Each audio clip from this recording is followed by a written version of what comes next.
Bryan Danielson says he's going to wind up his career in 1 year. Now, initially cutting a promo on AEW Collision, making this public, Bryan Danielson later clarified his stance to ESPN. "I don't think I'll ever reach a point where I declare I'm absolutely done," Danielson said. "I want the ability to show up when I want to show up.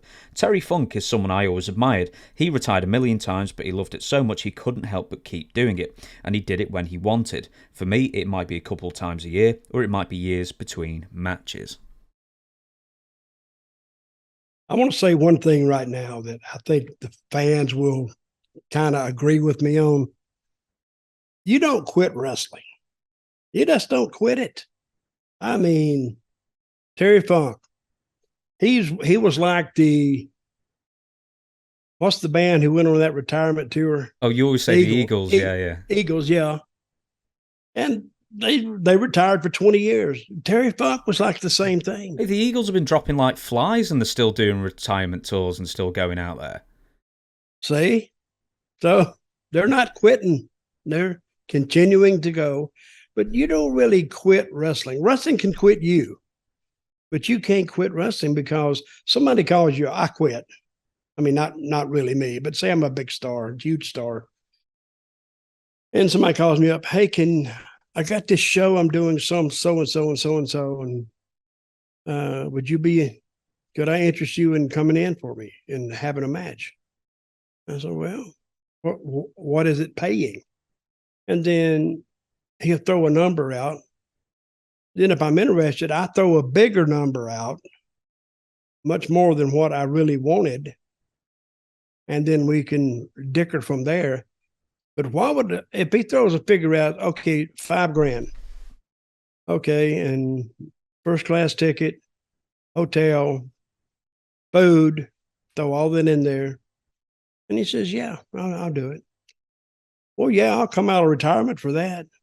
And then I go in there and have a match. And even the guys who see Funk, I saw him in his later stages. You could tell he was done, really, because he moved slow. And it's kind of hard to watch some of these guys that you really cherished and loved and supported. When they get older, yeah, they can still go, but at a much reduced pace. And it's kind of sad to watch that. So, and then you can say, "Well, I'm retired now. I'm not going to do any more," till the next call comes in. And then he comes out of retirement again. So I don't think you really retire from the wrestling business. The wrestling business retires from you. And you deal with that. I think Lawler, he's 73. He had a match last year when he was 72. And he was always pretty agile, pretty fluid in the ring. And now you watch him, it's a struggle. Even before he had the stroke. And it's even lucky that we even still have him around, because what he had was a serious stroke. And if he had not gotten medical attention as quickly as he did, I think he may not be with us today, or he could be with us and not even being able to talk.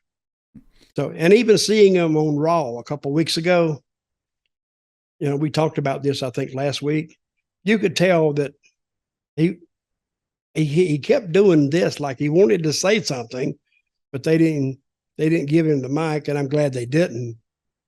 But it was good to see him. He looked pretty good. So I hope he's fine.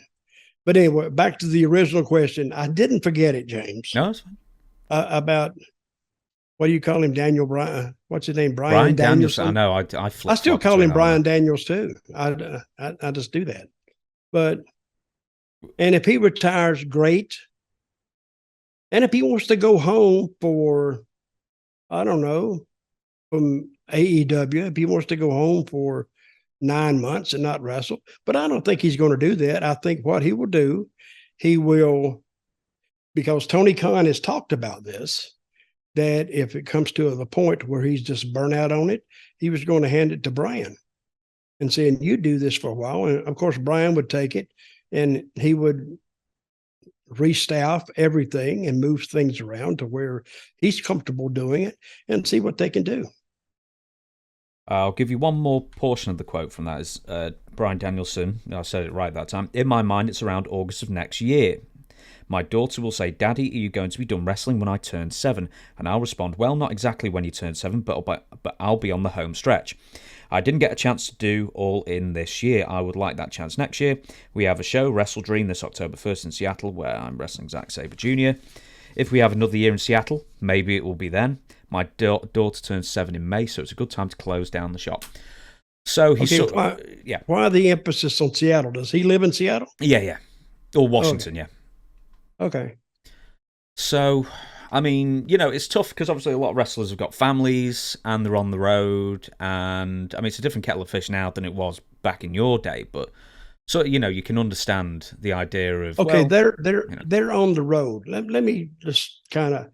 They're not on the road like we were on the road. We were on the road 7 days a week. And a lot of time we weren't gone for the whole week. But, you're working every day.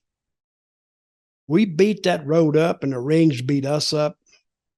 I mean, some of those guys, and you read to me not too long ago, how many matches, say, Seth Rollins has had in WWE? And he hasn't had many. Do you know who it was? It was Tyrus. And I think he had like 10 in a year. Edge, in fact, he probably only had 10 in 2 years or something like that.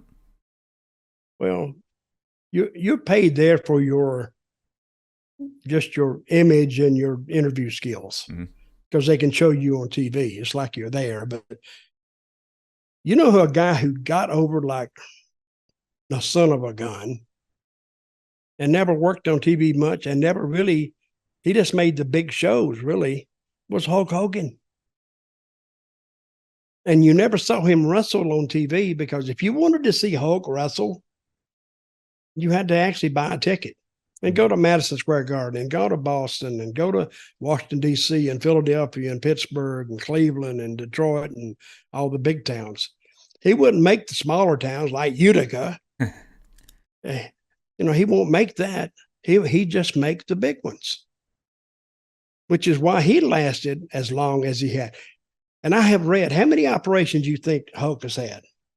He's probably in the dozens now. Didn't he have like 7 or 8 just on his back at one point? Yeah, I think I read like close to 20. I don't know if that's true or not, but... Maybe he wrote a song about it, and we could like find from the song that's where the true answer lies. Yeah. We need to come up with an operation song.